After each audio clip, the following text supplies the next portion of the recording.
এই মুহূর্তে পলো গ্রাউন্ড মাঠে আছেন সহকর্মী শফিকুল আলম। সরাসরি যাচ্ছি তার কাছে। ভাবনা এবং তারুণ্যের অধিকার নিয়ে চট্টগ্রাম ইতিমধ্যে শুরু হয়ে গেছে তারুণ্যের মহাসমাবেশ।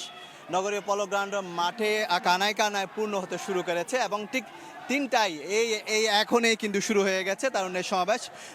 এবং দূর দূরান্ত থেকে চট্টগ্রামের বিভিন্ন জেলা উপজেলা অর্থাৎ 11টি জেলা চট্টগ্রাম বিভাগের এবং 99টি উপজেলা থেকে এখনও হাজার হাজার মানুষ এসে জড়ো হয়েছেন এবং তারা বলছেন যে অন্ততপক্ষে ৫ লাখ তরুণের জনসমাগম হবে এই মাঠে এবং সেই জন্য কিন্তু ইতিমধ্যে তারা এসেছেন, বিভিন্ন জায়গা থেকে তরুণরা এসেছেন।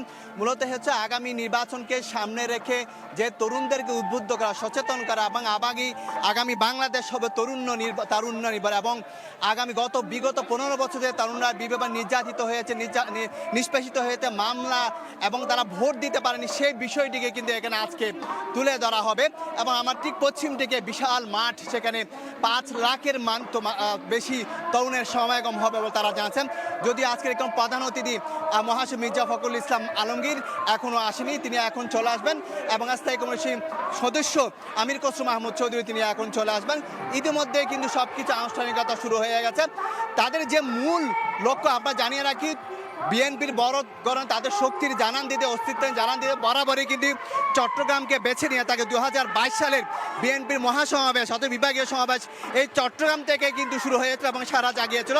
ঠিক একইভাবে বিপ্লব পরবর্তী চট্টগ্রাম থেকে কিন্তু তাদের যেই অগ্রযাত্রা, তারুণ্যকে নিয়ে তাদের যে পথ চলা, সেটি আবারও চট্টগ্রাম থেকে তারা শুরু করেছে।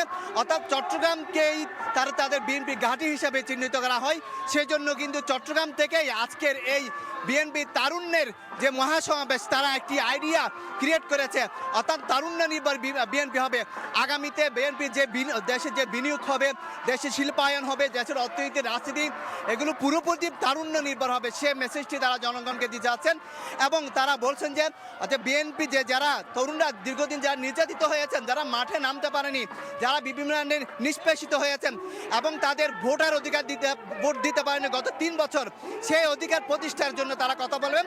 আজকে এই যে তরুণদের যে মেসেজ থাকবে, সেটি হচ্ছে আগামীতে তারা যে ভোটের দাবি করছে ডিসেম্বরের মধ্যে, সেই দাবিকে আদায় করাই কিন্তু তাদের মূল উদ্দেশ্য থাকবে বলে আমাদেরকে জানেন। তো সব কিছু মিলিয়ে যেটি বলা যায়, কিছুক্ষণের মধ্যেই প্রধান অতিথি এবং বিশেষ অতিথিরা আসলেই কিন্তু তারুণ্যের উৎসব অর্থাৎ তারুণ্যের মহাসমাবেশ যেটি চট্টগ্রাম থেকে শুরু হচ্ছে, পরবর্তীতে চট্টগ্রাম অন্য 5টি যে বিভাগ রয়েছে দেশের, সেখানেও কিন্তু শুরু হবে। তো কিছুক্ষণ পরে প্রধান অতিথি আসলে কিন্তু শুরু হয়ে যাবে আনুষ্ঠানিকতা। তো এই ছিল আমার কাছে তারুণ্যের ভাবনা এবং তারুণ্য অধিকার নিয়ে যে মহাসমাবেশের সর্বশেষ তথ্য। সরাসরি যুক্ত ছিলাম চট্টগ্রাম নগরীর পলো গ্রাউন্ড থেকে।